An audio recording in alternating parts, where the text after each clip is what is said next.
Dr. Nerenberg's Mind-Body Workout System. Welcome, welcome, welcome, my dear brothers and sisters. It's an honor to be here with you. The title of today's class is How to Achieve Self-Mastery and Strong Positive Presence. That's for coaches and for executives.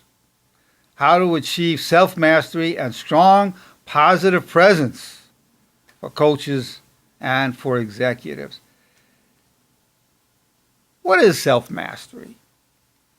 How does a person get mastery over ourselves? And what is it not to be a master of ourselves? Let's look at what it is first, not to be a master of yourself. If you're not a master of yourself, then somebody else is. If you're not your own master, somebody else will be your master. And who is that person or people? Well, for one thing, it will be your genetic mind, your instinctual mind, your animal mind will be your master. Stimulus response. Somebody says something, boom, off you go. Fight or flight.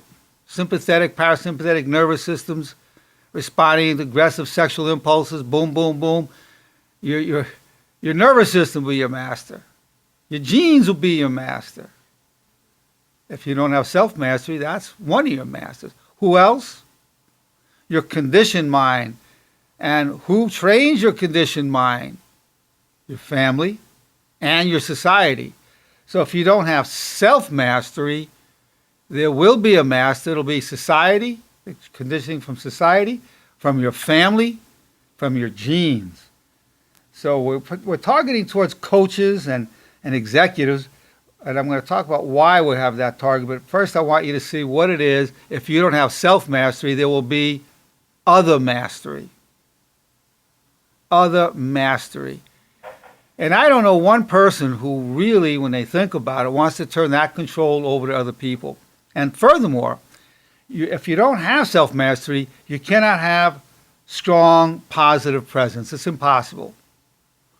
Because a lot of what naturally goes through us is not positive. It's negative. Because there's a survival aspect to the negativity. This is bothering me. You're bothering me.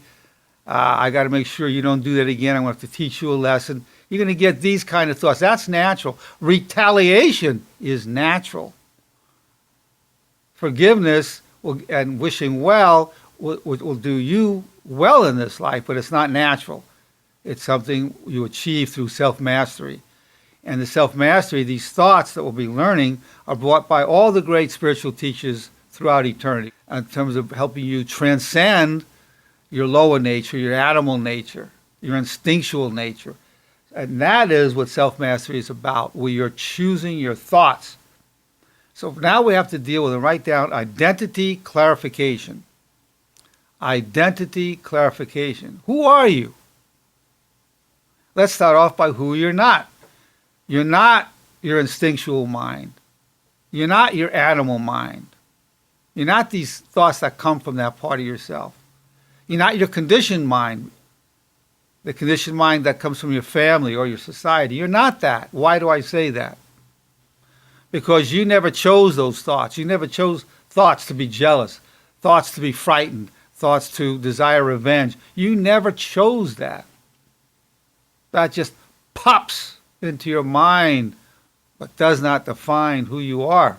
That's the good news. Does not define who you are. It might have up to this time, but you're going to learn you're not the thoughts that pop in your mind. You're the thoughts you choose to have. That's the good news.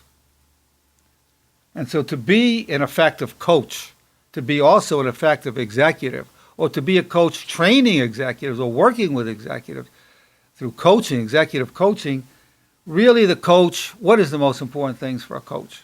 The technical knowledge is important. All the evidence-based materials that we have, super important. Evidence-based testing, evidence-based approaches, and certainly coaches don't prescribe, do minimum of prescription, minimum of advising, bring it out of the client. That's good, but you want to be a thought partner, and the ultimate thought partnering is where you present options of thoughts. You're giving thought options. You're not pushing these thoughts. We're going to tell you these power thoughts. You're going to give people, you can have the thoughts you have, or would you like to choose these thoughts? Your decision.